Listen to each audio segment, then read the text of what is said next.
नमस्कार, स्वागत है आप सभी का डीएनएस एजुकेयर के इस ऑनलाइन लर्निंग प्लेटफॉर्म पे। तो बच्चों, आज के इस वीडियो के माध्यम से हम डीडीयू के काउंसलिंग के बारे में, चाहे आपका यूजी कोर्स हो, चाहे पीजी कोर्स हो, या डिप्लोमा हो, या प्रोफेशनल कोर्स हो, सभी के बारे में हम एक एक करके आपको सारी अपडेट्स देंगे। और जो भी आपके मन में इधर बीच डाउट कन्फ्यूजन है कि सर सेकेंड अलॉटमेंट का रिजल्ट कब आएगा, सर सेकेंड कट ऑफ कब आएगा, साथ ही साथ क्या सर थर्ड अलॉटमेंट या थर्ड राउंड की काउंसलिंग भी शुरू होगी, थर्ड राउंड का चॉइस फिलिंग भी होगा, उसकी भी हम चर्चा करेंगे। और साथ ही साथ बच्चों, आपके क्लासेस को लेकर के क्या कुछ अपडेट है और आपकी जो कक्षाएं हैं वो कब से शुरू होंगी, उसको लेकर के भी हम आपके डाउट कंफ्यूजन को क्लियर करेंगे। हॉस्टल फॉर्म को लेकर के क्या कुछ अपडेट है, हॉस्टल का फॉर्म कब आएगा उसकी भी चर्चा करेंगे। अभी कितनी सीटें बाकी हैं इसकी भी हम चर्चा करेंगे। और साथ ही साथ जो छात्र डॉक्यूमेंट वेरिफिकेशन कर चुके हैं उनको अब क्या करना है, उनके लिए नेक्स्ट स्टेप क्या होगा, और जो छात्र अपना डॉक्यूमेंट वेरिफिकेशन नहीं कर पाए हैं उनके लिए नेक्स्ट स्टेप क्या है। यानी कि बच्चों, आज की इस वीडियो के माध्यम से A to Z वो सारी जानकारियां मैं आपको दूंगा जो आप एक नए छात्र के रूप में जानना चाहते होंगे। बशर्ते आपको ध्यान से मेरी बातों को सुनना पड़ेगा। मैं सामने नहीं हूं, विजिबल नहीं हूं, लेकिन मेरी बातों को अगर आप ध्यान से सुनेंगे तो किसी प्रकार का कोई डाउट कंफ्यूजन आपको नहीं होगा और आप मेरी सारी बातों को समझ भी पाओगे और आपका डाउट क्लियर भी हो पाएगा। तो चलिए बच्चों, वीडियो को हम शुरू करते हैं। देखिए, सबसे पहले बच्चों, जैसा कि आप सभी जानते हैं कि आप सबके सेकंड चॉइस की जो बच्चों प्रक्रिया है उसमें देखिए 5 से लेकर के 8 अगस्त तक, यानी कि 8 अगस्त को इस वीडियो को मैं रिकॉर्ड कर रहा हूं, यानी कि 5, 6, 7, 8 यानी कि 4 दिन का आपको मौका मिला था कि आप लोग अपना जो है क्या करोगे, चॉइस फिलिंग करोगे। आप लोगों ने होप्स हो के चॉइस फिलिंग कर लिया होगा। अब ऐसे में बच्चों, जैसा कि आप जानते हैं कि कल रक्षाबंधन का त्यौहार है, तो कल 9 अगस्त है और फिर परसों मतलब कि संडे यानी कि 10 अगस्त। तो ऐसे में बच्चों, चूंकि अगर देखा जाए तो अलॉटमेंट का रिजल्ट आना तो बच्चों ये ऑनलाइन है, ठीक है। तो देखिए, कुछ कहा नहीं जा सकता है इसमें, क्योंकि बच्चों हो सकता है कि आपका अलॉटमेंट का रिजल्ट कल भी आ जाए, हो सकता है कि कल ना आए तो सीधे फिर मंडे को आए, ठीक है बच्चों, ऐसा होता है क्योंकि देखिए ये ऑनलाइन काम है। तो ये अब डीडीयू के ऊपर है, अगर वहां की जो प्रेस परीक्षा की एजेंसी अगर वो एक्टिव है तो चाहेगी तो ऑनलाइन काम है वो अपना कर देगा। हालांकि अगर देखा जाए तो ऑफिशियली तो कल परसों 2 दिन छुट्टी है ना। तो बच्चों, इसमें 50-50 के चांसेस है, कल भी आपका अलॉटमेंट का रिजल्ट आ सकता है। और बच्चों, अगर कल नहीं आता है तब तो समझिए कि फिर आपका मंडे को आएगा, ठीक है। और मंडे को जब आपका आएगा तो समझिए कि उसी हफ्ते में आपका फिर वही और सारे बच्चों को सीट मिल जाएगा। उसके बाद अपना आप लोग वेरिफिकेशन करा लोगे पेमेंट करने के बाद, है ना। उसके बाद बच्चों, आप लोग का डाउट है कि सर सेकंड कट ऑफ आएगा कि नहीं आएगा, तो बिल्कुल डेफिनेटली जैसे फर्स्ट कट ऑफ आपका आया था जब पहली बार आई थी आपकी मेरिट लिस्ट, तो वैसे ही उसका भी आ जाएगा, है ना। तो कट ऑफ आया कंफर्म है। अब बच्चों, किस कोर्स में कितनी सीट बाकी है इसके लिए सीट मैट्रिक्स का एक ऑप्शन यहाँ पे आप टैप करिए। यूजी का चेक करना है तो यूजी किसी कोर्स का चेक कर लीजिए, और पीजी का चेक करना है तो पीजी पे आके चेक कर लीजिए। सिंपल है, ठीक है। आप अपने कोर्स का सीट जान लीजिए। अब बात आती है, कुछ बच्चे हैं कहेंगे कि सर मेरा सर फर्स्ट राउंड में नहीं हुआ था, क्या सेकंड राउंड में हो पाएगा कि नहीं हो पाएगा। तो देखिए बच्चों, अब ये डिपेंड करता है। जैसे मैं आपको एक एग्जांपल के थ्रू समझाता हूँ। यहाँ पे आप सीटों का संख्या देख लेना।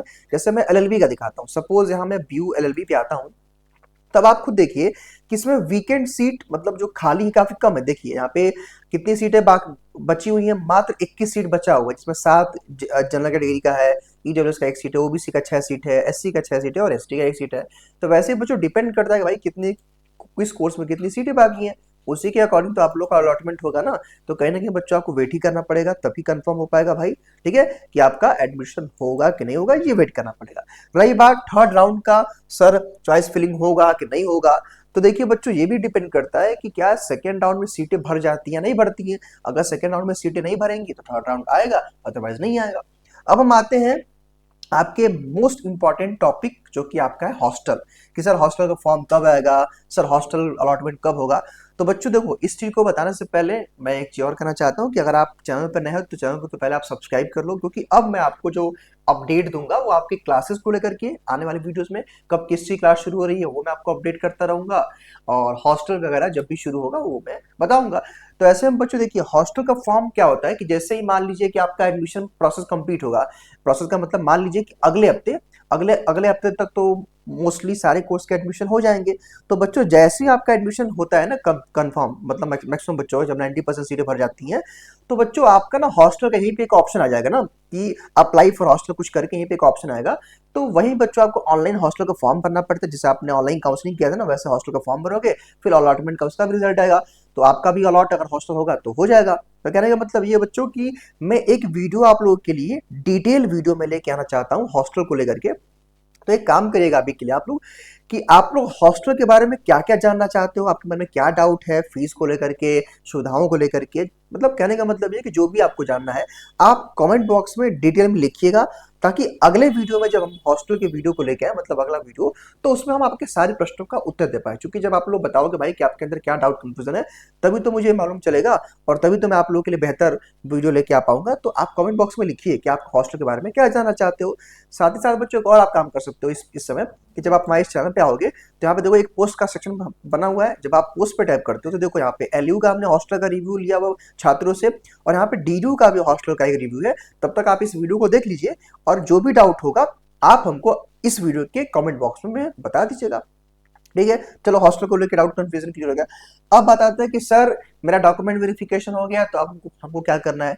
तो देखिए बच्चों, जिनका डॉक्यूमेंट वेरिफिकेशन हो चुका है समझिए कि आपका सारा प्रोसेस कंप्लीट है। अब आपको को क्लास करना है ना। और जिनका डॉक्यूमेंट वेरिफिकेशन नहीं हो पाया किसी रीजन से, तो आप लोग जाकर के डीडू में अपना हॉस्टल और डॉक्यूमेंट वेरिफिकेशन करा लीजिए। अब बच्चों जिनका भी डॉक्यूमेंट वेरिफिकेशन हो चुका है, कुछ बच्चे अभी हमको मैसेज किए थे कि सर सुनने में आ रहा है कि 11 अगस्त से क्लास शुरू होगा। तो देखिए बच्चों, अभी उसकी कोई नोटिस तो नहीं आई है, लेकिन हाँ इतना मैं जरूर कहना चाहता हूँ बच्चों कि अगले हफ्ता, अगला जो सप्ताह आपका शुरू होगा, उसमें आपकी कक्षाएं धीरे धीरे अलग अलग कोर्सेज की शुरू होनी, मतलब स्टार्ट होना शुरू हो जाएगा। क्योंकि मैंने बताया था ना कि एक ही बार में सारे का नहीं होता है, अलग अलग का होता है। और बच्चों जब आप वीडियो सेक्शन में आप इस प्लेटफॉर्म पे आओगे तो देखिए हमने एक बनाया हुआ वीडियो, देखो ये वाला 5 डे को, इस पे 3.6 के बच्चों ने देखा हुआ है। तो इसमें मैंने पूरे पूरे क्लास को लेकर के सब कुछ बताया हुआ, तो उसको आप देख लीजिएगा। तो कहने का मतलब बच्चों सिंपल है कि कक्षाएं आपकी मान के चलिए कि अगले हफ्ते के एंड में, या अगर अगले हफ्ते बच्चों शुरू नहीं हुआ तो आप मान के चलिए कि 15 अगस्त के बाद तो आपका डेफिनेटली क्लास शुरू हो जाएगा, ये कंफर्म है। ठीक है, बाकी उसकी नोटिफिकेशन जैसे जैसे हमारे पास आएगी मैं आपको बता दूंगा। अब बात आती है कि सर क्लास जब शुरू होगा तो मुझे पता कैसे चलेगा। तो देखिए बच्चों, उसके दो विकल्प हैं। पहला तो सबसे बेस्ट ऑप्शन है कि आपका डिपार्टमेंट एक व्हाट्सएप ग्रुप बनाएगा और उसमें आपको इन्फॉर्म कर देगा, और दूसरा ये है कि कोई नोटिस आएगी हमारे पास तो मैं आपको इन्फॉर्म कर दूंगा, है ना।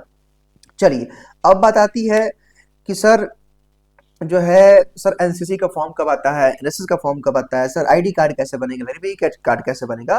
तो देखिए बच्चों, अब मेरा मानना ये है कि भाई आप जिनका भी एडमिशन हो चुका है, आप लोग डीयू के छात्र हो चुके हो, तो जब आप लोग कॉलेज में जाओगे ना तो वहाँ पे आपके डिपार्टमेंट में, फैकल्टी में, क्लासरूम के बगल में, या बच्चों नोटिस बोर्ड पे सब नोटिस आता रहता है। इवन मान लीजिए कि आपका व्हाट्सएप ग्रुप बन गया सपोज, है ना, तो उसमें ऑलरेडी टीचर लोग क्या होते हैं, या टीचर का कोई कोई बच्चा होता है, एक एडमिन बन जाता है और सारी नोटिस आपको देता है ना। तो मेरा कहने का मतलब ये बच्चों की जो है, थोड़ा सा आप लोगों को अब खुद से एक्टिव होना पड़ेगा, और आप लोग जब कॉलेज में जाओगे तो वैसे भी चीजें आपको पता चल जाएंगी।